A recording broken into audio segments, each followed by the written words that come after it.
గురుగారు నమస్కారం అండి. శ్రీమాత్రే నమః. సూర్యగ్రహణం అలా గడిచిందో లేదో మళ్ళీ చంద్రగ్రహణం రాబోతుందని విన్నాము. ఎప్పుడు అంటే మనకి పట్టింపు ఉందా? నియమాలు ఏమైనా పాటించాలా? ఏ ఏ రాశుల వారికి ఎలా ఉండబోతోంది? సూర్యగ్రహణం, చంద్రగ్రహణం ఈ ప్రభావం దేశవ్యాప్తంగా, ప్రపంచవ్యాప్తంగా ఎలా ఉండబోతుందంటారు? శ్రీ గురుభ్యో నమః. శ్రీమాత్రే నమః. శరజ్యోత్స్నాం శుద్ధాం శశియుత జటాజూటమకుటాం వరత్రా సత్రాణ స్ఫటిక గుటికా పుస్తకకర సకృన్నత్వా నత్వా కథమివ సతాం సన్నిధదతే మధుక్షీరద్రాక్షాః మధురి మధురీణాః పణితయః. శ్రీమాత్రే నమః. శ్రీ గురుభ్యో నమః. చంద్రగ్రహణం ఇది కేతుగ్రస్త చంద్రగ్రహణము. 3వ తారీఖు మార్చ్ 2026 తారీఖు పూర్వ ఫల్గుణ నక్షత్రం 2వ పాదంలో అవుతుంది. ఈ గ్రహణము మన భారతదేశంలో మొదలవ్వదు. మొదలవ్వడం వేరే దేశాల్లో మొదలవుతుంది, కానీ ఎండవ్వడం మాత్రం మన భారతదేశంలో కనిపిస్తుంది.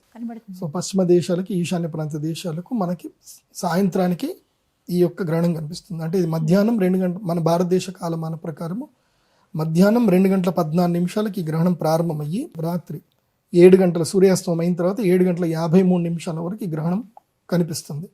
సో ఇది చంద్రోదయం అవ్వడమే మనకి గ్రహణంతో చంద్రోదయం కనిపిస్తుంది. అంటే తూర్పున చంద్రుడు ఉదయిస్తూ ఉంటాడు, గ్రహణంతో చంద్రుడు ఉదయిస్తూ ఉంటాడు. అంటే కేతుగ్రస్త చంద్రుడు భూమి యొక్క ఛాయ ఆ యొక్క చంద్రుడి లోపల కనిపిస్తూ ఉంటుంది. సో అదే గ్రహణం, అంటే గ్రస్తోదయ చంద్రగ్రహణం, గ్రస్తోదయ గ్రహణం. అది అంటే గ్రస్త అంటే గ్రహణం, ఆల్రెడీ గ్రహణం పట్టినటువంటి చంద్రుడు ఉదయిస్తున్నాడు కాబట్టి గ్రస్తోదయ చంద్రగ్రహణం ఇది.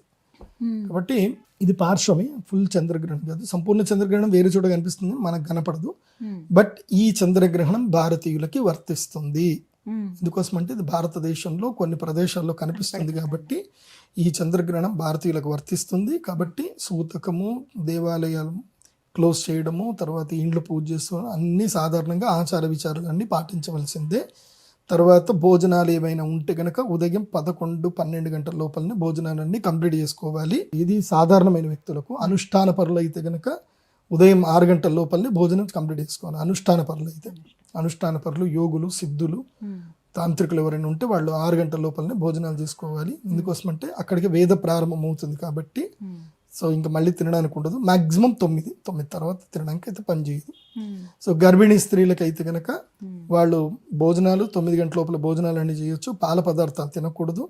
అలాగే పండ్లు, ముఖ్యంగా కాశ్మీర ఫలము అంటే సేమ్ యాపిల్, కాశ్మీర ఫలము, సపోటా, ఆ తర్వాత ఇంకా ఏంటంటే అరటి పండ్లు, ఇంకేమన్నా ఉంటే పళ్ళు పెట్టుకోవచ్చు. తర్వాత అటుకులు కూడా పెట్టుకోవచ్చు. ఏమన్నా ఆకలిస్తే తినొచ్చు, దాంట్లో ఇబ్బంది ఏం లేదు. కాకపోతే పాలు, పెరుగు మాత్రం అవాయిడ్ చేయాలి. పాలు, పెరుగు తినకూడదు. మంచినీళ్ళు ఒక రాగి కలశంలో కానీ ఒక ఇత్తడి కలశంలో కానీ మంచినీళ్ళు పెట్టుకొని అందులోపల ఒక తులసి దళం వేసి పెట్టుకోవాలి. ఆ నీళ్ళే తాగాలి. సో గర్భిణీ స్త్రీలు తమ యొక్క ఇంట్లోకి వెలుగు రాకుండా అన్ని ఆచ్ఛాదనం చేసుకొని ఇంట్లోనే ఉండాలి, ఎక్కడికి బయటకు వెళ్ళకూడదు. హోలీ వచ్చింది కదా గురుగారు, సో హోళిక వచ్చింది, కానీ చంద్రగ్రహణం ఉంది కాబట్టి వాస్తవంగా హోళీ ఆడకూడదు. మీకు పైత్యం ఉంటే ఆడుకోండి అంతే. ఎందుకోసం అంటే ఇక వద్దు అని చెప్పడానికి ఉండదు కదా. సంవత్సరానికి ఒకసారి వచ్చే పండుగ మేము ఆడుకుంటాం అంటారు. సరే ఆడుకోండి, కాకపోతే మధ్యాహ్నం 12 గంటల వరకు ఆడుకోండి. 12 వరకు తర్వాత ఆడకండి. ఎందుకోసం అంటే చంద్రగ్రహణం ప్రారంభం అవుతుంది కాబట్టి. మన యొక్క భూమికి మనం తిన్న ప్రతి ఆహార పదార్థానికి, ప్రతి ఆకుకూరల్లోనూ, ప్రతి యొక్క ఔషధంలోనూ అన్నిటికీ ఔషధాన్ని ఇచ్చేటువంటి గ్రహము చంద్రుడు. చంద్రుడు ఔషధకారకుడు. అలాంటి చంద్రుడికి గ్రహణం జరుగుతున్నప్పుడు మనం సెలబ్రేట్ చేసుకోకూడదు, అది తప్పు. చంద్రుడు మనకి తల్లి అన్నమాట, సూర్యుడు తండ్రి అన్నమాట. అది చెప్తారు, అట్లా శాస్త్రం చెప్తుంది. కాబట్టి చంద్రుడు మనకి ఆరోగ్యాన్ని ఇస్తాడు, మనకి ఔషధాలను ఇస్తాడు. తర్వాత మన భూమి మీద టైట్స్ అన్ని క్రియేట్ చేయడానికి ఆయన్నే. సో చంద్రుడే లేకపోతే మన భూమి మీద ఇవేవైతే కనుక ఓషన్ టైట్స్ ఉండవు, గ్రావిటీ పనిచేయదు ఎక్కువగా. సో స్టికింగ్ గ్రావిటీ ఉంటుంది. చంద్రుడు టైట్స్ అని క్రియేట్ చేస్తున్నాడు కాబట్టి మనం ఇంత బాగున్నాం. కాబట్టి చంద్రుడికి గ్రహణం జరుగుతుంది కాబట్టి మధ్యాహ్నం 2 గంటల వరకు జరుగుతుంది కాబట్టి మధ్యాహ్నం 2 గంటల వరకు హోలీ ఆడుకోండి, కానీ అక్కడికి క్లోజ్. ఇది శాస్త్ర పద్ధతులు పాటించే వాళ్ళు, పాటించిన వాళ్ళు మీ ఇష్టం వచ్చినట్టుగా మీరు చేసుకోండి. తరువాత ఈ గ్రహణం యొక్క ప్రభావము దేశాల పైన ఎలాగుంటుంది, ఇది బాగా గుర్తుపెట్టుకోవాలండి. ఇది కీలకం. ఇది చంద్రుడికి ఎప్పుడైతే గ్రహణం వస్తుందో వెండికి కీడవుతుంది. వెండి కీడవుతుంది.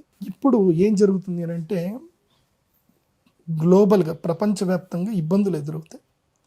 ఆల్ ఆఫ్ సడన్గా ఈ చంద్రగ్రహణం అయిన తర్వాత 3వ తారీఖు చంద్రగ్రహణం అయిన తర్వాత 4, 5, 6 ఈ 3 రోజుల్లోనూ మేబీ వెండి రేట్లు ధమాలను పడిపోవచ్చు, కానీ మళ్ళీ పెడతాయి.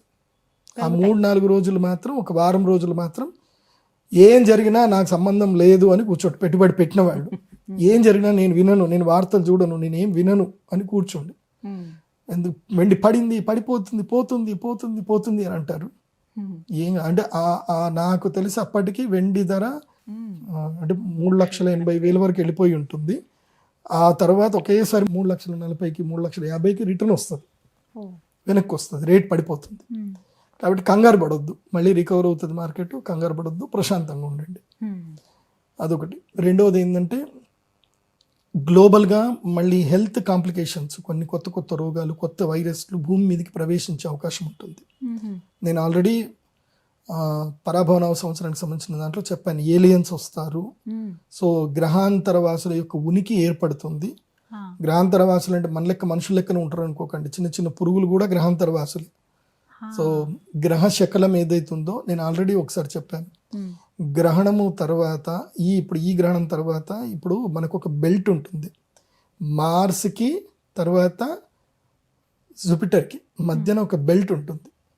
ఆ బెల్ట్ ఏంటంటే దాన్ని ఆస్ట్రాయిడ్ బెల్ట్ అంటారు. అవి ప్రవాహ వేగంతో తిరుగుతూనే ఉంటాయి. ఎప్పుడైతే ఈ గ్రహణం లాంటివి ఏర్పడతాయో అప్పుడు ఏదో ఒకటి ఆ ప్రవాహ వాయు వేగంలో నుంచి ఒకటి మిస్ అవుతుంది, ఆ బెల్ట్లో నుంచి బయటకు వస్తుంది. అదే ఆస్ట్రాయిడ్ అంటారు. సో అలాంటి ఆస్ట్రాయిడ్ ఒకటి ఈసారి ఈ గ్రహణం తర్వాత అందులో లోపల నుంచి బయటకు వచ్చేస్తుంది. ఆస్ట్రాయిడ్ బయటకు వస్తుంది. అది వచ్చిన సంకేతం మనకేం కనిపిస్తుంది అంటే విపరీతమైనటువంటి ఎండ పెరగడము. అంటే అక్కడ నుంచి మనకి ఈ చంద్రగ్రహణం తర్వాత ఎండ ఈసారి విపరీతంగా ఎండ పెరుగుతుంది, అడవులు కాలిపోతాయి, చాలా విచిత్రమైనవి జరుగుతాయి, అందరికి నీళ్ల వాంతులు అవుతాయి. మెయిన్గా ఇక్కడ నుంచి జలములో కల్మషం ఏర్పడుతుంది, జలములో కలుషితలు ఏర్పడతాయి. సో నీటి ద్వారా సంక్రమణమయ్యే వ్యాధులు వస్తాయి. కాబట్టి ప్రజలు చాలా అప్రమత్తంగా ఉండాలి. ముఖ్యంగా వాటర్ బోర్డు డిపార్ట్మెంట్ వాళ్ళు చాలా అప్రమత్తంగా ఉండాలి. సెక్యూరిటీ ఎక్కువగా పెంచాలి. ఓకే, అది మానవ తప్పిదం మనం అనుకుంటాం, మానవ ప్రయోగం అనుకుంటాం, కానీ అది గ్రహ ప్రేరితం. అది మనం దైవ శక్తి రీతి. ఎందుకోసం అంటే ప్రపంచంలో పాపం ఎంత పెరుగుతుందో, హింస ఎంత పెరుగుతుందో, ఈర్ష, ద్వేషం, అసూయ, క్రోధం, కామం, కోరికలు, విచ్చలవిడితనం ఇవి ఎప్పుడైతే పెరుగుతాయో అప్పుడు ప్రకృతి ఏం చేస్తుందంటే క్లీన్ చేయడం స్టార్ట్ చేస్తుంది. మనం ఏదో ప్రకృతి ప్రళయం వచ్చింది అనుకున్నాం, అది ప్రకృతి చేసే పని. మీరు చంపడాలు మానండి, తర్వాత హింస మానండి, తర్వాత అత్యధికంగా ఎక్కువగా కోపాలు, తాపాలు, ఈర్ష్యాలు, ద్వేషాలు ఇవన్నీ మానండి. మనం ఎంత మంచిగా ఉండి ఇతరుల మేలు కోరుకుంటూ ఉండి మోసాలు, తప్పులు, పాపాలు, ఇతరులను ఇబ్బంది పెట్టడాలు ఇవేవి చేయకుండా ఉంటే ఆటోమేటిక్గా ప్రకృతి కామ్గా ఉంటుంది. మనం ఎంత ఇవి చేస్తూ ఉంటే ప్రకృతి అంతా స్మాష్ చేస్తూ ఉంటుంది, ఖాళీ చేసేస్తుంది. ఆమె పని అమ్మవారు ఆమె పని ఆమె చేసుకుంటూ ఉంటుంది, ప్రకృతి ప్రక్షాళన చేస్తూ ఉంటుంది. కాబట్టి ఇది ఒకటి పాటించండి. ఇక రాశుల విషయానికి వస్తే ఏ రాశుల వాళ్ళకి ఏమేం ప్రభావాలు ఉంటాయి, శుభాలు అశుభాలు ఏంటి. ఈ గ్రహణం జరుగుతున్నది పూర్వ ఫల్గుణ నక్షత్రంలో జరుగుతుంది. పూర్వ ఫల్గుణ నక్షత్రం 2వ పాదంలో, అంటే ఇది సింహరాశి వారికి గ్రహణం. ఇది సింహరాశిలో ఈ గ్రహణం జరుగుతుంది కాబట్టి పూర్వ ఫల్గుణ నక్షత్రం 2వ పాదం వారికి, సింహరాశి వారికి ఈ గ్రహణం మంచిది కాదు, వాళ్ళకి ఇబ్బందులు కలుగుతాయి. ఇంకా సింహరాశి వారికి ఈ గ్రహణముతో వాళ్లకు సంబంధించిన రాజయోగము డెడ్ లైన్కి వచ్చేస్తూ ఉంటుంది. ఇప్పటివరకు రాజయోగంలో ఉన్నారు, ఇప్పుడు ఉన్నారు, ఉంటారు కూడా. మార్చి 3 తర్వాత ఏంటంటే ఇంకా క్లైమాక్స్ స్టార్ట్ అవుతుంది అనమాట. ఈ లోపల నువ్వు మంచిగా యుద్ధం చేసి గెలిచావా నీ రాజయోగం నీకు ఉంటుంది, లేదా ఉన్నదంతా పోతుంది. కాబట్టి సింహరాశి వాళ్ళకి ఇంకా జూన్ 3వ తారీఖు వరకు టైం బాగుంది. కాబట్టి మార్చి తర్వాత ఒక్క 45 రోజుల పాటు ఈ గ్రహణ ప్రభావం ఉంటుంది. కాబట్టి సింహరాశి వాళ్ళు జాగ్రత్తగా ఉండాలి. ముఖ్యంగా నోటిని చాలా అదుపులో పెట్టుకోవాలి. మన నోటితోటే మనకు వచ్చే అవకాశాలన్నీ పోతాయి. ఎవడైనా సరే మనకి తిండి పెడదాం దగ్గర దాకా వస్తాడు, నువ్వు ఏదో అంటావు వాడు ఆ తిండి పెట్టకుండా పోతాడు. లక్ష్మీదేవి నీ ఇంటికి వస్తుంది. అదేదో సినిమాలో దేవుడు చేసిన మనుషులు సినిమాలో కరెక్ట్గా లక్ష్మీదేవి అక్కడ బాణ పెడితే అప్పుడు గుడ్డోడు లేకపోతాడు అనమాట. సేమ్ అదే సిచ్యువేషన్ సింహరాశి వారికి వచ్చే అవకాశం ఉంది. మీకు లక్ టైం ఉంది కాబట్టి డోంట్ నెగ్లెక్ట్. ఎవరిని అన్రెస్పెక్టబుల్గా చూడకండి, అందరికీ గౌరవం ఇవ్వండి. అందరూ ఎవరో ఒకళ్ళని హెల్ప్ చేస్తారనేటట్టుగా చూడండి. అలాగని చెప్పి మోసపోవద్దు, మళ్ళీ ఎవరికి పడితే వాళ్ళకి డబ్బులు ఇవ్వకండి. నీకు అదృష్టం వచ్చేది ఉంటే వస్తుంది, కాకపోతే నువ్వు రెడీగా ఉండు, పాజిటివ్గా ఉండు, అంతే. నెక్స్ట్ రెండవది ఏంటంటే వృషభ రాశి. వృషభ రాశి వాళ్ళకు కూడా ఇప్పటి వరకు లక్ ఉంది. ఈ గ్రహణంతో వీళ్ళకి కూడా క్లైమాక్స్ సినిమా స్టార్ట్ అయిపోతుంది. సో వృషభ రాశి వారు కూడా పేషెన్స్గా ఉండాలి. వీళ్ళు ఏవి తాకట్టు పెట్టకూడదు. వృషభ రాశి వారు ఏవి తాకట్టు పెట్టకూడదు, ఇల్లు తాకట్టు పెట్టకూడదు, హౌసింగ్ లోన్స్ తీసుకోకూడదు, అదేవిధంగా గోల్డ్ లోన్లు తీసుకోకూడదు. ఏది తాకట్టు పెట్టినా అది అటే మళ్ళీ దొరకదు. కాబట్టి వృషభ రాశి జాగ్రత్త. తర్వాత మకర రాశి వాళ్ళకు కూడా ఈ గ్రహణం అరిష్టమే. వీళ్ళకి అష్టమ స్థానంలో ఉంది కాబట్టి మకర రాశి వాళ్ళకి కోపాలు, తాపాలు, చీడలు ఎక్కువైపోతాయి. ఏదో గొడవ జరుపుకుంటారు, ఇల్లు వదిలిపెట్టి వెళ్ళిపోతారు. అదేదో గురువుగారు చెప్పారట, అమ్మ మీ ఆయనతో గొడవ అయినప్పుడల్లా ఒక గ్లాసెడ్ నీళ్లు పోయి బాల్కనీలో వేసేసేయమ్మా అని చెప్పేసి అన్నాయట. సో ఒక 3 సంవత్సరాలు అయిందట. తీరా చూస్తే బాల్కనీలో అక్కడ ఏముందంటే ఒక పెద్ద చెరువు ఉందట. సో అట్లా గొడవలు పెట్టుకోకండి. మకర రాశి వాళ్ళకి ఏంటంటే ఇప్పుడు గొడవలు పెట్టుకునే టైము. సో గొడవలు పెట్టుకోవద్దు. ఇంకోటి అనారోగ్యం కూడా ఎక్కువగా వస్తుంది, దగ్గు, రొంప, తర్వాత స్కిన్ ఎలర్జీసు ఇవన్నీ వస్తాయి. కాబట్టి చాలా జాగ్రత్తగా ఉండండి. ముఖ్యంగా భోజన విషయంలో చాలా అప్రమత్తంగా ఉండండి మకర రాశి వాళ్ళు. ఇక కన్యా రాశి వాళ్ళకి ఖర్చులు విపరీతం అవుతాయి. లాభాలు వస్తాయి అనుకున్న సమయం లోపలనే మొత్తం నష్టం వచ్చేస్తుంది. మోసపోతారు, ముఖ్యంగా మోసపోతారు. కాబట్టి ప్రతి విషయంలోనూ నిర్మోహమాటంగా మాట్లాడండి, లీగల్గానే వెళ్ళండి, ఇల్లీగల్ పనుల జోలికి వెళ్ళకండి, ఈజీ మనీ జోలికి వెళ్ళకండి, నిక్కచ్చిగా నిజాయితీగా ఉండండి. ఈ ద్వాదశ ఏదైతే స్థానంలో మీ గ్రహణం జరుగుతుందో అది మిమ్మల్ని ఇబ్బంది పెట్టదు. లేదంటే మీరు 3 సంవత్సరాల సంపాదన అంతా ఈ 45 రోజుల్లో ఊడగొట్టేస్తుంది కన్యారాశి. కాబట్టి చాలా అప్రమత్తంగా ఉండండి కన్యారాశి వాళ్ళు. ఎందుకోసమంటే కన్యారాశికి ఏంటంటే జూన్ 3వ తారీఖు తర్వాత వీళ్ళకి అదృష్టం రాబోతుంది. 11వ ఇంట్లో గురువు రాబోతున్నాడు. కాకపోతే ఈ అదృష్టం అనేది ఎట్లా ఉంటుందంటే నీకు అదృష్టం వచ్చే ముందే నీ దగ్గర ఉన్న పెట్టుబడి అంతా తీసుకెళ్లి పక్కన పడేస్తుంది. తీరా చూస్తే అదృష్టం ఆపర్చునిటీ ఉంటుంది, పెట్టుబడి డబ్బులు ఉండవు నీ దగ్గర. కాబట్టి ఇది ఒక్క ఎగ్జామ్ మీరు పాస్ అయిపోతే నెక్స్ట్ మీకు లక్కే. ఇంకా ఒక్క సంవత్సరం పాటు కన్యారాశి వరకు లక్ ఉంది. ఈ ఎగ్జామ్ పాస్ అవ్వండి. ఎగ్జామ్ పాస్ అవ్వడం అర్థమైంది, ఫినాన్షియల్ డిసిప్లిన్ ఉండండి, అంతే. సో ఈ 4 రాశులు సింహ, వృషభ, మకర, కన్య, ఈ 4 రాష్ట్రాల వరకు టైం బాగలేదు కాబట్టి వీళ్ళు మా శ్రీచక్ర పీఠంలో యాగం జరుగుతుంది, యాగానికి రండి. చంద్రామృత సిద్ధి తంత్రం మేము చేసేది ఆ రోజు. చంద్రామృత సిద్ధి తంత్రం అద్భుతమైన యాగం ఉంటుంది. ఆ యాగంలో మీకు ఒక ప్రత్యేకమైన శివలింగం ఇస్తాం. అది సప్తవర్ణిక అంటారు దాన్ని. ఆ శివలింగం పేరు సప్తవర్ణిక. మీకు భూప్రపంచంలో మీకు ఎక్కడ దొరకవు, నా దగ్గరనే దొరుకుతాయి. మీరు అది చంద్రుడి వెలుగులో పెట్టిన, సూర్యుడి వెలుగులో పెట్టిన, అందులో మీ చిన్నగా ఇంద్రధనుస్సు కనిపిస్తుంది, వర్ణాలు కనిపిస్తాయి అన్ని కూడా. చాలా అద్భుతమైన శివలింగం అది. కేవలం నా దగ్గరనే దొరుకుతుంది, ఎవరి దగ్గర దొరకదు. ఎక్కడ దొరకనివి మాత్రం మీ దగ్గర ఉంటాయి. అంతే మరి. ప్రదీప్ జోషి మీన్స్ యూనిక్ గా ఉంటాడు ప్రదీప్ జోషి. మన దగ్గరకు వస్తే అంటే ఇంకోటి, నా క్లయింట్ నా దగ్గరకు ఒకసారి వచ్చిపోయిన తర్వాత వాడు కూడా యూనిక్ గా మారిపోతారు వాళ్ళు. వాళ్ళకి నా పైత్యం అంటేస్తుంది వాళ్ళకి. ఇట్లనే ఉండాలి, ఏదైనా చేసినా స్పెషల్ గా చేయాలి, మనదంటూ ఒక యూనిక్నెస్ ఉండాలి. ఇప్పుడు ప్రదీప్ జోషి, ఇప్పుడు అందరు ఆస్ట్రాలజర్స్ కి మార్కెట్ తెలియదు, వెండి బంగారం ఎందుకు పెరుగుతుందో తెలియదు. గ్రహాలు చెప్తారు కానీ ఎందుకు ఏ ఇంపాక్ట్ వల్ల ఎందుకు అవుతుందో తెలియదు. పోనీ వెండి బంగారం పెరుగుతుందని చెప్తారు, ఎక్కడ పెడితే ఎట్లా లాభం ఉందని పెరుగుతుంది. మరి లాభం కూడా చెప్పాలి కదా. సో స్టాక్ మార్కెట్ తెలియాలి, ఆయుర్వేదం తెలియాలి, యోగా తెలియాలి, జ్యోతిష్యం తెలియాలి, కరెంట్ అఫైర్స్ తెలియాలి, అన్నీ తెలియాలి. అన్నీ తెలుస్తేనే is astrologer. That's why I'm the business astrologer. నేను బిజినెస్ పీపుల్కి మాత్రమే జ్యోతిష్యం చెప్తాను. నువ్వు నా దగ్గర జ్యోతిష్యం చెప్పించుకోవాలంటే నువ్వు బిజినెస్ చేసుకొని సంపాదించుకొని నా దగ్గర రావాలి, ఆ కసి పెంచుకోవాలి. ఏదో 2000 చెప్పండి గురుగారు, 3000 చెప్పండి గురుగారు అంటే నా దగ్గర టైం లేదు నిజం చెప్పాలంటే. ఇప్పుడు అపాయింట్మెంట్స్కి నేను ఇంకా ఇప్పుడు మార్చ్ వరకు అపాయింట్మెంట్స్ ఉన్నాయి నాకు. ఇప్పుడు ఏప్రిల్ వరకు అపాయింట్మెంట్స్ ఉన్నాయి. సో ఇప్పుడు జనవరిలో ఎవరైనా బుక్ చేసుకుంటే నేను మేలో వాళ్ళకి అపాయింట్మెంట్ ఇస్తాను నేను. అంటే అన్న అపాయింట్మెంట్లు నాకు పైప్ లైన్లో ఉన్నాయి. సో నాకే ఒక 3 నెలల టైం దొరకట్లే. నేను ఎటన్నా టూర్ వెళ్దామన్నా, ఎటన్నా పోదామన్నా సరే అన్ని అపాయింట్మెంట్లు వస్తానే ఉన్నాయి. ఇవి ఎప్పుడు అయిపోతాయా, ఎప్పుడు నేను టూర్ కొడదాం అనుకుంటే కూడా దొరుకుతాడు. కష్టమే గురువు, గ్యాప్ దొరకదు. నేను అందరికీ చెప్తున్నాను, ఈ గ్రహణం పట్ల అప్రమత్తంగా ఉండండి. కానీ ఒక లక్ ఉంది, ఈ గ్రహణం వల్ల అదృష్టం ఉన్నది. ఏ రాష్ట్రాలకు అదృష్టం అంటే ఇప్పటి వరకు అబ్బా దురదృష్టం రా దేవుడా ఇంకేం చేస్తలేం రా అన్న వాళ్ళకి ఒక్క 45 రోజులు ఆఫర్ ఇస్తున్నాడు భగవంతుడు. 45 రోజులు ఆ 4 రాష్ట్రాలకి ఆఫర్ ఇస్తున్నాడు. మిథున రాశి, మెయిన్గా మిథున రాశి వారికి చాలా బాగుంది. మిథున రాశి వారికి 3వ ఇంట్లో ఈ గ్రహణం జరుగుతుంది కాబట్టి వీళ్ళకి ధైర్యము, స్థైర్యము, లక్ష్మీ యోగము, తర్వాత దూర ప్రయాణాలు, స్థానచలనాలు అన్నీ కలిసి వస్తాయి. బ్రహ్మాండంగా ఉంటుంది. లగ్నంలో గురుగ్రహం ఉండేసరికి వీళ్ళ కొంచెము ఏదో బరువులు, బాధ్యతలు బాగా పెరిగిపోయి ఒక ఉదాసీనంగా ఉంటారు అనమాట.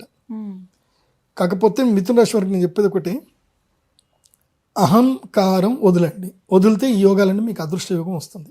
అహం అన్న పెట్టుకుంటే మాత్రం రాదు. అందరికి పంచడానికి ఆలోచన చేయండి. మిథున రాశి వాళ్ళు ఎంత పంచితే మీకు అంత పెరుగుతుంది చూడండి. నెక్స్ట్ మీనరాశి, అసలే ఏలినాటి శని వెంపటి గుండెల మీదకి వచ్చేసాడు, నెత్తి మీద నుంచి గుండెల మీదకి వచ్చాడు.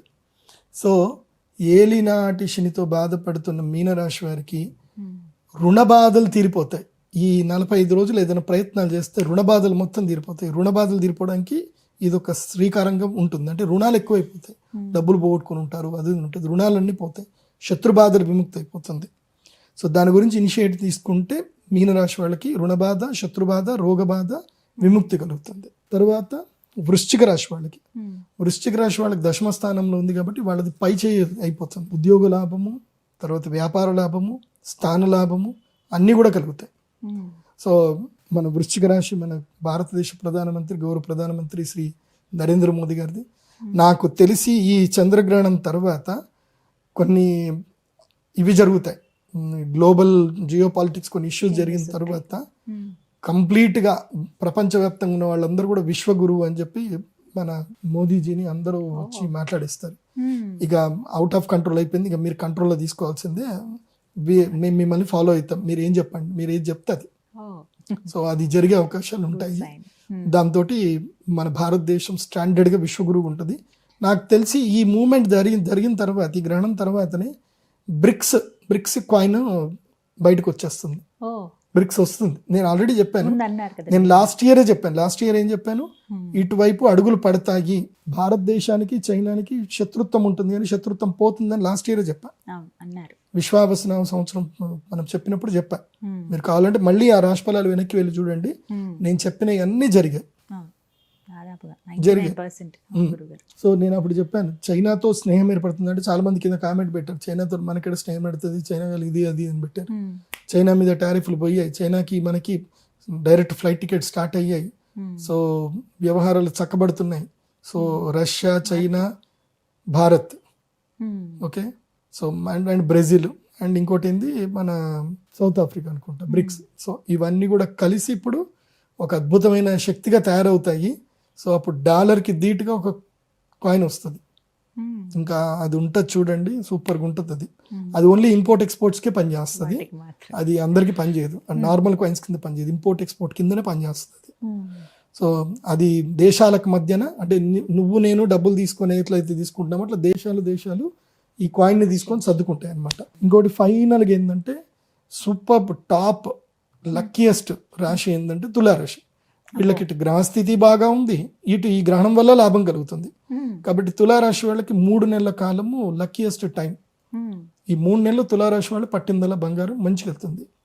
కానీ నేను ఒక్కటి చెప్తానండి, రాశి ఫలాల్లో, గ్రహణ ఫలాల్లో మేము చెప్పే బాధ్యత కాబట్టి మేము చెప్తున్నాం. కానీ ఒక్కటి గుర్తుపెట్టుకోండి, గ్రహ ఫలాలు, రాశి ఫలాలు మనకి నేను చెప్పినవి మీకు జరగాలంటే మీరు ఈ 5 ఫాలో అవ్వాలి. అయితేనే నేను చెప్పినవి మీకు జరుగుతాయి లాభాలు. Accept the life. నీ జీవితాన్ని ఎలా ఉన్నా దాన్ని యాక్సెప్ట్ చేయి. ఒకే దగ్గర కూర్చోకు, దుఃఖంతో ఇదో జరిగిపోయింది కదా అని అక్కడ కూర్చోకు. Accept the life, accept the ఛాలెంజ్ని యాక్సెప్ట్ చెయ్యు, భయపడకు, ఏదైనా సరే పోరాడు. Accept the challenge, okay. Go with the flow. Market flow ఏది ఉందో దానితోటి వెళ్ళు. Go with the flow. Market trend ఎట్ నడుస్తుందో ఆ ట్రెండ్ నువ్వు ఫాలోగా. నువ్వు పట్టుకున్న దాన్నే పట్టుకుంటా అంటే కుదరదు. మార్కెట్ పోయింది. ఇప్పుడు ఉదాహరణకి మేము కూడా పంచాంగాలు రాసేవాళ్ళం, లెక్కలు రాసేవాళ్ళం, ఇలా ఇలా ఇలా లెక్కలు వేసుకొని చేసేవాళ్ళం. నేను అట్లా చేసేది ఉంటే నా దగ్గర ఒక జాతకం రాయడానికి గంట టైం పడుతుంది, జీవనం జాతకం రాయడానికి. ఇక జాతకం చెప్పడానికి ఇక తర్వాత. అట్లాంటిది ఇప్పుడు మేము ట్రెండ్ ఫాలో అయ్యాం. మేము సాఫ్ట్వేర్ తయారు చేసుకున్నాం, ఆస్ట్రాలజీ సాఫ్ట్వేర్ తయారు చేసుకున్నాం. చిటికేస్తే అయిపోతుంది. మీరు ఒక 2,500 రూపాయలు 5,000 పేమెంట్ కడితే మీకు పీడిఎఫ్ హోరోస్కోప్ మీకు మేము ఒక 5 నిమిషాలు మేము పీడిఎఫ్ జనరేట్ చేస్తున్నాం, మీకు పంపించేస్తున్నాం. మేము ట్రెండ్ ఫాలో అవుతున్నాం, మీరు కూడా ట్రెండ్ ఫాలో అవ్వాలి. Go with the flow. మూడోది ఏంది? Go with the flow. Okay. నాలుగవది ఫర్గెట్, ఫర్గివ్, మూవ్ ఆన్. ఏంటి? Forget, forgive, move on. గతంలో ఏవైనా నేను దుఃఖపెట్టినవైనా జరిగినాయా మర్చిపో. నిన్నెవరైనా బాధ పెడుతున్నారా, నిన్నెవరైనా హింసించారా, నీకేదన్నా జరిగిందా వాళ్ళ వల్ల, నువ్వు వాళ్ళ మీద కక్ష పెంచుకుంటూ దేశం పెంచుకుంటూ వాళ్ళతో కొట్లాడుకుంటూ ఉండకు. ఎందుకోసం అంటే అది నీకు బ్యాడ్ పీరియడ్లో జరిగింది అన్నప్పుడు నువ్వు ఆ బ్యాడ్ పీరియడ్ అయిపోయింది అన్నప్పుడు నువ్వు దాన్ని కూడా వదిలేయాలి. అంటే నువ్వు ఫర్గివ్ చేయాలి, వాళ్ళని క్షమించేసేయాలి. దానివైపు వెళ్ళకూడదు, ఇంకా నువ్వు ఫోకస్ చేయకూడదు. You should focus on move on, అంటే ముందుకు వెళ్ళిపోవాలి. Last one, be with you. నీతో నువ్వు ఉండు, నిన్ను నువ్వు సంస్కరించుకో. నిన్ను నువ్వు సంస్కరించుకోలేనప్పుడు నువ్వు నీ ఇతరులను సంస్కరించలేవు, నీ పిల్లల్ని సంస్కరించలేవు, వేరే వాళ్ళని ఎవరిని సంస్కరించవు. First make yourself strong, make yourself perfect, make yourself punctual and make yourself intelligent. So నీకు నువ్వే బాసవు. సో నిన్ను ఎవడో వచ్చి ఏదో చెప్తే కాదు, నీకు నువ్వే డిసైడ్ అవ్వాలి. నేను ఇవాళ 6 గంటలకు లేవాలి, నేను మార్కెట్ చూసుకోవాలి, నేను ఈరోజు మార్కెట్ ఎంత ఉంది, ఓపెన్ ఉంది, ఎంత ఉంది, తక్కువ ఉంది, ఇది వెళ్ళాలి. లేదంటే వాళ్ళు నేను కొత్త వాళ్ళని ఒక 4 పరిచయం చేసుకోవాలి, కొన్ని కొత్త ఆలోచనలు నేర్చుకోవాలి, కొత్త స్థలాలకు వెళ్ళాలి, మార్కెట్ ఏం వెళ్తుంది, ఎటు వెళ్తుంది, ఇవన్నీ చూసుకుంటూ నిన్ను నువ్వు సంస్కరించుకో. ఈ 5 నువ్వు పాటించినప్పుడు నీకు నా రాశి ఫలాలు పక్కా పనిచేస్తాయి. నువ్వు ఈ పాటించినప్పుడు నేను ఎంత రాజయోగం వస్తుందని చెప్పినా నువ్వు ఇంట్లోనే కూర్చొని ఒక మూల కూర్చొని రీల్స్ చూసుకుంటూ కూర్చుంటే నీకు ఏడొస్తుందబ్బా, ఏం రాదు, అది రాదు. కాబట్టి డోంట్ బ్లేమ్ మీ. ఇప్పుడు ఈ ప్రపంచంలో జియో పాలిటిక్స్ ఎందుకు జరుగుతున్నాయంటే గ్రహ మూమెంట్ బట్టి జరుగుతున్నాయి. నీ మూమెంట్ కూడా ఎట్లానే జరుగుతుంది. మీకు ఒక విషయం తెలుసా, నాకు టైం బాగా లేదని నాకు తెలిసినప్పుడు కూడా నేనేం చేస్తా అంటే ఐ స్టార్ట్ ట్రావెల్. టైం బాగలేనప్పుడు ట్రావెల్ చేయాలి, తీర్థయాత్రలు వెళ్ళాలి, ప్రయాణాలు చేయాలి. మీకు విషయం తెలుసా, దానివల్ల లాభాలు కలుగుతాయి, వస్తాయి. నువ్వు వెళ్ళు, నీకు తెలుస్తుంది. నువ్వు తీర్థయాత్రలు వెళ్ళు, అది మిరాకిల్స్ జరుగుతాయి. దేవుడి దగ్గరికి వెళ్ళు, నీకు కష్టం వచ్చినప్పుడు దేవుడి దగ్గరికి వెళ్ళు, నీకు మిరాకిల్స్ జరుగుతాయి. నాకు ఎన్నో అద్భుతాలు జరిగాయి. I believe it. నేను నిజంగా చెప్పాలంటే ఈ సంవత్సరం January 1st నేను కొల్హాపూర్ అమ్మవారి దగ్గరికి వెళ్ళాను. కొల్హాపూర్ అమ్మవారి దగ్గరికి వెళ్ళి దండం పెట్టుకున్నాను. January 1st నుంచి January 27th వరకు నా ఇన్కమ్ 25 లక్షలు పెరిగింది. ఈ నెల రోజుల్లో 25 లక్షలు సంపాదించాను. కొల్హాపూర్ అమ్మవారు, ఆ అమ్మ అనుగ్రహించిందంటే ఏంటనుకుంటున్నారు? నేను అందుకే చెప్తున్నా, తిరుపతి వెళ్ళారా, కొల్హాపూర్ తప్పకుండా వెళ్ళండి. కొల్హాపూర్కి సారె పెట్టాలి, అమ్మవారికి సారె పెట్టాలి. మీరు తిరుపతి వెళ్ళి అయ్యగారి దగ్గర కోరిక మొక్కులు తీర్చుకున్నారా, వెళ్ళారా, మళ్ళీ చీర సార తీసుకొని వెళ్ళి కొల్హాపూర్ అమ్మవారికి సారె పెట్టాలి. అప్పుడే నీ తిరుపతి టూర్ కంప్లీట్ అవుతుంది, లేకపోతే కంప్లీట్ కాదు. కొల్హాపూరు మహాలక్ష్మి అమ్మవారి దర్శనం చేసుకోకుండా తిరుపతి బాలాజీ దర్శనం సంపూర్ణం అవ్వదు, వెళ్ళాల్సిందే. కొల్హాపూర్ అమ్మవారి దగ్గరికి వెళ్ళండి, ఎంత ఖర్చైనా పర్వాలేదు, అమ్మవారికి చీర పెట్టండి, అమ్మవారికి కట్టించిన చీర తీసుకోండి, దగ్గర పెట్టుకోండి. నాకైతే అమ్మవారు ఫుల్ లోడు, ఇంకేం లేదు, ఇంకా పక్కనే అమ్మవారు ఉంది నాకు. ఓకే, మీకు కూడా అట్లాగే ఉంటుంది. అమ్మ అనుగ్రహిస్తుంది. అది తీసుకొని చక్కగా ముఖానికి అద్దుకొని, అమ్మ నీ శక్తిని అంత అమ్మ, అమ్మవారి ఆరా ఉంటుంది. నాకు విచిత్రం ఏంటంటే కరెక్ట్గా December 22వ తారీఖు రజనీకాంత్ గారి బర్త్డే. రజనీకాంత్ గారు తిరుమల వచ్చారు. అదే రోజు నాకు స్వామివారికి అక్కడ అర్చకుల వారు ఇచ్చారు, స్వామివారికి వేసిన యజ్ఞోపవీతం నాకు ప్రసాదంగా దొరికింది. అది ఎంత ఎనర్జెటిక్ అంటే అది పెట్టుకున్న అమ్మవారి దగ్గరికి వెళ్ళాను, అయిపోయింది. నా ఫినాన్షియల్ స్టేటస్ మారిపోయింది. మోస్ట్లీ ఈ సంవత్సరం నేను ఇన్కమ్ ట్యాక్స్ ఒక 3 లక్షల వరకు ఇన్కమ్ ట్యాక్స్ కట్టొచ్చాము. 3 లక్షల పైనే కడతా ఇన్కమ్ ట్యాక్స్ ఈ సంవత్సరం నేను. చూడాలి. బట్ ఓవరాల్ గా చూస్తే మోటివేటర్ కూడా మీరు. ఆ, కేవలం నేను astrology చెప్పడమే నేను కాదు. అన్నీ చేస్తాను. అన్ని ఇస్తారు అందుకని. ఆమె లెక్చరర్, నేను ఎంతో మంది స్టూడెంట్స్ కదండి. తీర్చిదిద్దాను. నేను అవునండి. నా జీవితం విద్యార్థుల దగ్గర నుంచే స్టార్ట్ అయింది. ఆమె నిత్య విద్యార్థి. నేను మా స్టూడెంట్స్కి ఎప్పుడు ఇప్పటికీ నా స్టూడెంట్స్ అందరు పెద్ద లెవెల్కి వెళ్ళిపోయారు. నా ఒక స్టూడెంట్ అయితే శ్రీకాకుళంలో మైనింగ్ చేస్తున్నాడు. వాడు అద్భుతమైన మైనింగ్ చేస్తున్నాడు. వాడికి నేనంటే విపరీతమైన ఇష్టం వాడికి. నేను వాడికి ఒకటే చెప్పిన జీవితంలో, నో కాంప్రమైజ్. నువ్వు ఒక్కసారి నీ జీవితంలో కాంప్రమైజ్ అయ్యావా పడుతూనే ఉంటావు, దిగుతూనే ఉంటావు. కాంప్రమైజ్ కాకుండా ఉన్నావా ఎదుగుతావు. కాంప్రమైజ్ కాకు. దేంట్లో? ఫినాన్షియల్లో, సంపాదించడంలోను, నిన్ను నువ్వు సూపర్ మ్యాన్గా చేసుకోవడంలోను కాంప్రమైజ్ కాకు. లైఫ్లో కాంప్రమైజ్ అవ్వాలి, కాంప్రమైజ్ అవ్వకూడదు. ఇవి 2 ప్లేస్లు ఉంటాయి. గడప లోపల కాంప్రమైజ్ అవ్వాలి, గడప లోపల కాంప్రమైజ్ అవ్వాలి. అది ఎవరైనా, అబ్బాయి అయినా అమ్మాయి అయినా ఎవరైనా గడప లోపల. కుటుంబంలో కాంప్రమైజ్ ఉండాలి, ఫ్యామిలీలో కాంప్రమైజ్ ఉండాలి, బిజినెస్లో కాంప్రమైజ్ ఉండదు, జాబ్లో కాంప్రమైజ్ ఉండకూడదు, సంపాదించడంలో నో కాంప్రమైజ్, ప్రేమలో yes compromise. Love means compromise, love means sacrifice, love means give. అక్కడ నువ్వు ఎంత కాంప్రమైజ్ ఉంటే అంత ఎనర్జీ. అంతే కదా. బిజినెస్లో నువ్వు ఎంత టగ్ ఆఫ్ ఉంటే అంత ఎనర్జీ. ఓకే, డబ్బు కోసం, డబ్బు సంపాదించే విషయంలో కాంప్రమైజ్ ఉండకూడదు. ప్రేమ సంపాదించే విషయంలో పూర్తిగా సిగ్గు, లజ్జ, ఇంకోటి ఏమంటారు, గర్వము, అహంకారం అన్నీ వదిలేస్తే ప్రేమ దొరుకుతుంది. లేకపోతే ప్రేమ దొరకదు. నేను అన్న అహం అనుకుంటే నీకు ఎక్కడ ప్రేమ దొరకదు. ఎనర్జీ ఇస్తున్నారు గురుగారు. చూసిన వాళ్ళందరికీ అదే అనిపిస్తుంది. ముందు మోటివేషన్ ఉండాలి, ఆ తర్వాత ఏదైనా కూడా. బట్ చంద్రగ్రహణం ఈ విధంగా ఉంది. కానీ చంద్రామ సిద్ధిదంతరానికి 100 మందికే అవకాశం. అంతేనా? 100 నేను అదే బుకింగ్. అడుగుదా అంత ఏదైనా రేరు 100 మందికే. ఆస్పిషియస్. 100 మంది. సూర్యగ్రహణం కూడా 100 మందికే, Only ఇప్పుడు 100 చంద్రగ్రహణం కూడా 100 మందికే. వెబ్సైట్ ద్వారా బుక్ చేసుకోండి. ఓన్లీ 100 మందికే. 100 మిస్తే నాట్ అలౌడ్. విన్నారు కదా, విశేషమైన రోజులండి ఇవి. సూర్యగ్రహణానికి మిస్ అయిన వాళ్ళు చంద్రగ్రహణాన్ని చేసుకోండి. మీరు 2 వీడియోలు కనుక అబ్జర్వ్ చేస్తే ఏ రాశులకు ఎలా ఉండబోతుందో చెప్పారు. వారు ఈ 45 రోజుల్లో కనుక పరిహారం చేసుకుంటే మంచి ఫలితాలు చూస్తారు అమ్మవారి అనుగ్రహంతో, గురుగారి ఆశీస్సులతో. ఎవరైతే సంప్రదించాలనుకుంటున్నారో నెంబర్స్ ఉంటాయి. అలాగే వెబ్సైట్ ద్వారా మీరు కన్సల్ట్ చేస్తే పూర్తి వివరాలు తెలియజేస్తారు. వెబ్సైట్లో ప్రశాంతంగా బుక్ చేసుకోండి. టెంపుల్కి వచ్చే మీరు ఎవ్వరికి ఫోన్ చేయాల్సిన అవసరం లేదు. లేదండి. pradeepjoshi.com వెబ్సైట్ వెళ్ళాలి. అక్కడ మినిమం 5 ప్రైజ్ ఉంటుంది. ప్యాకేజ్లు ఉంటాయి. ప్యాకేజ్ సెలెక్ట్ చేసుకోండి, మినిమం ప్రైజ్ కట్టండి. డైరెక్ట్గా టెంపుల్కి 3వ తారీఖు 17వ తారీఖు 2 సూర్యగ్రహణం. చంద్రగ్రహణం మాత్రం, చంద్రగ్రహణం ప్రత్యేకత ఏంటంటే చంద్రామ శివలింగం ఇస్తారు. అదొకటే ప్రత్యేకత. సో పూర్వం ఎవరైనా చంద్రగ్రహణానికి వచ్చి పూజ చేసుకుని ఉంటే వాళ్ళు కూడా రావచ్చు. వాళ్ళకి ఏదో మినిమం ఛార్జెస్ ఉంటాయి. వాళ్ళకి శివలింగం ఏమి ఇవ్వాల్సిన అవసరం లేదు కాబట్టి. కాకపోతే వాళ్ళు వేరే ప్లేస్లో కూర్చోవాల్సి వస్తుంది. వీళ్ళందరూ వేరే ప్లేస్లో, అంటే ఫస్ట్ టైం వచ్చిన వాళ్ళందరూ ఒక ప్లేస్లో కూర్చోబెడతాం, లాస్ట్ టైం వచ్చిన వాళ్ళందరికీ ఒక ప్లేస్లో కూర్చోబెడతాం. సో వాళ్ళు ఎంతమంది రావచ్చు, లాస్ట్ ఇయర్ చేసుకున్న వాళ్ళు ఎవరైనా వచ్చినా వాళ్ళందరికీ సపరేట్ ప్లేస్ ఉంటుంది.